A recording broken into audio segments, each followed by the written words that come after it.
Orospu dedi. 2018 yılında Work and Travel programı ile Amerika'ya gitmiştim. Orada bir gün çalıştığım yere giderken otobüste bana Dominikli Mario diye çocuk "Ay Sultan, orospu" dedi. What did you say? Ne dedin sen? O da dedi ki ben sana Türkçe seni seviyorum dedim. Dedim ki bunu kim sana öğretti? Murat dedi. Murat seni Allah belanı vermesin. Ben de dedim ki bunun anlamı Türkçe'de seni seviyorum değil. Bunun anlamı Türkçe'de orospu demek. Çok utandı tabii. Sonra ben ne yaptım? Ben de gittim bütün Rusça bildiğim küfürleri Dominikli öğrencilere öğrettim. Esasen Murat'la Berkay'a söyleyin dedim ve onlar da Murat'la Berkay'a söylediler. Buradan onlara selam söylüyorum. Kusura bakmayın size çok çektirdim. Şu videoyu izlediğin zaman bize yaptıklarını hatırlat. He, tamam mı? olur ya hiç Allah, unutma. sen benim imkanımsın, başka bir şey demiyorum. Evet, hikayeden anlaşıldığı üzere bu videoda size Türkmence argolar, küfürler, beddualar öğreteceğim ama kullanmayacaksınız. Yarın öbür gün Türkmenistan'a yolunuz düşerse veya Türkmenistanlı arkadaşlarınız varsa ve size yalan söyleyerek bunların anlamını başka bir şekilde söylüyorsa bunların farkına varın diye bunları size öğreteceğim. Hazırsanız ilk önce beddualardan başlıyoruz. Tabii ki de benim babaannemin favorisinden. Bir şey eksik.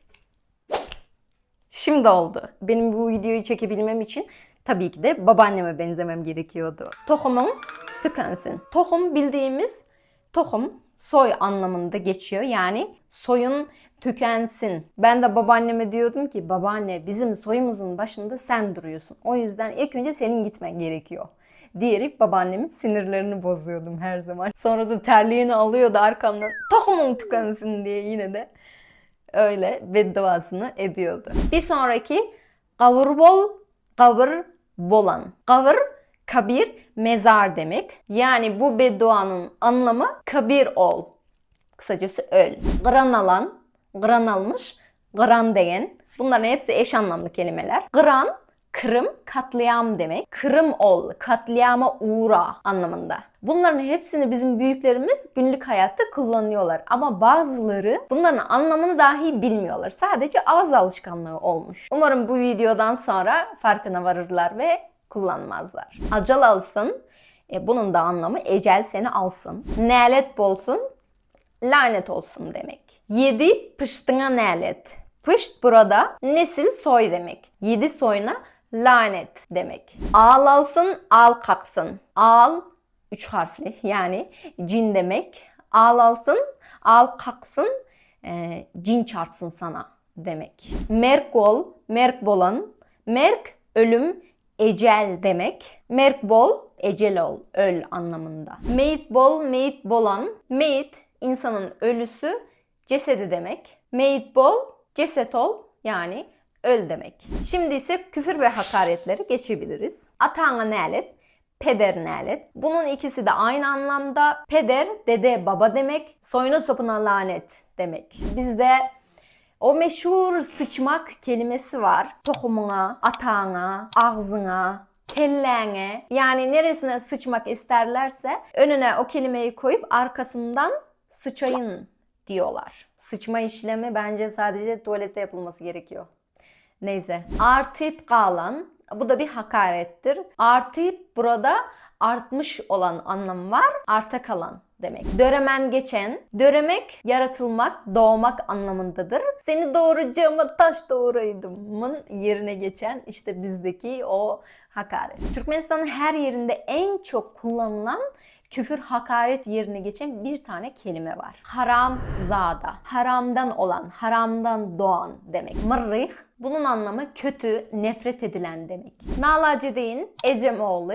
Bir hebbe, bir gayrat, gereksiz, haram yarak, yal yağısı, çörek yağısı, nan yağı, yalhor. Bunların hepsi neredeyse aynı anlamda. Elinden hiçbir şeyi gelmeyen, sürekli yatan, hiçbir iş yapmayan, hiçbir işe yaramayan demek. Bunlar genellikle insanların yüzüne, özellikle de çocukların yüzüne söylenen hakaretlerdendir. Özellikle kızlara ve kadınlara söylenen hakaret içerikli bazı kelimeler var. Sansız, hapisa, süplük, pis, kirli, beceriksiz anlamında söylenir. Geri zekalı ve salak anlamında söylenenler. Nadan, samsık, cahil, kuşkelle, çalasavat, gömük, sammık, kelesan, tentek, sehne, mahov var da var. Bu liste çok uzar gider. Çok fazla salak, geri zekalı anlamında söylenen kelimeler var. Hepsine gerek yok. Bu söylediklerim en fazla kullanılanlardandır. Terbiyesiz anlamında kullanılanlar bedasıl, binamız, utançsız, kılıksız, medeniyetsiz,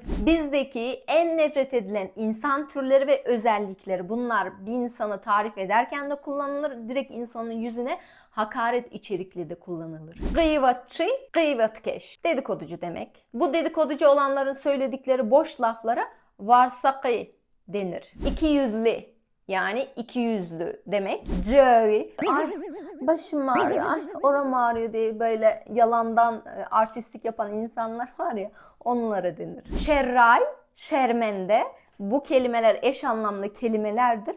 Cazgır demek, böyle olur olmaz bağıran, konuşan, böyle ortalıkta sürekli problem çıkaran insanlara denir. Ay naber canım, nasılsın falan diye böyle konuşan insanlar oluyor.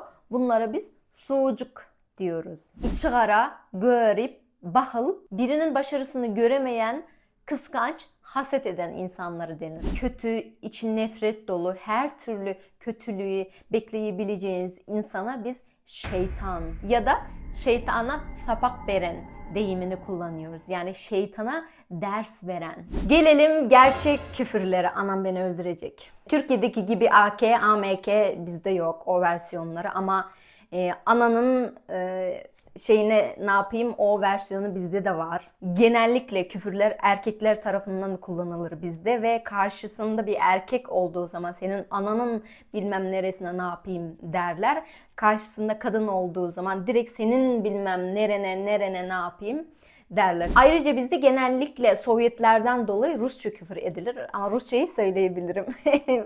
Çünkü anlamlarını ben de bilmiyorum. Örneğin bilyet, huy pilot, yaptvaymat. Şimdi de hayvanlara bakacağız. Bakalım hangi hayvanları kullanarak biz hakaret veya küfür olarak söylüyormuşuz. Mal genellikle salak yerine kullanılır. Hayvan ise böyle kötü, pis insanlara denir. Gücük, it ya da iddialı. Gücük itin yavrusu. Bunun ikisi de insana hakaret anlamında söylenir. İddialı, bunun anlamı da it gibi, kötü. Domuz en fazla kullanılanların biri. Haramzade kelimesi vardı ya, haramdan olan demek. Yani haram anlamında kullanılıyor domuz kelimesi de. Öküz, bildiğimiz öküz demek. Böyle iri yarı karaktersiz insanlara denir genellikle. Eşek. Evet. O meşhur eşek benzetmesi bizde de var. Büyüklerimiz çok sever ve en fazla kullanılan hakaret demeyelim de böyle hafif hakaret. Genellikle çocuklara kullanılan bir benzetmedir, sözdür. Geçi yani keçi. Keçiyi biz genellikle kadınlara ve her şeye burnunu sokan insanları deriz. Yılan, kepçavaş. Yılan demek. Kepçavaş da yılanın bir türü. Sürekli kötülük yapan zehirli insanlara denir. İçyan akrep demek. Bu da dili zehirli olan, sürekli kötülük yapan insana denir. Maymun genelde kötü anlamda kullanılmıyor. Sadece yerinde duramayan böyle çok hareketli, hiperaktif çocukları denir. Tilki ve şagal. Tilki bildiğimiz tilki. Şagal sırtlan demek. Sırtlan değil mi? Şagal. Böyle sinsi, hilekar insanlara denir. Evet, videom buraya kadardı. Umarım sizin için bu video faydalı olmuştur. Umarım ağzınızda alışkanlık haline gelen, günlük hayatta bolca kullandığınız o bedduaların veya küfürlerin gerçek anlamını öğrenip bundan sonra daha dikkatli olursunuz. Beni dinlediğiniz için teşekkürler.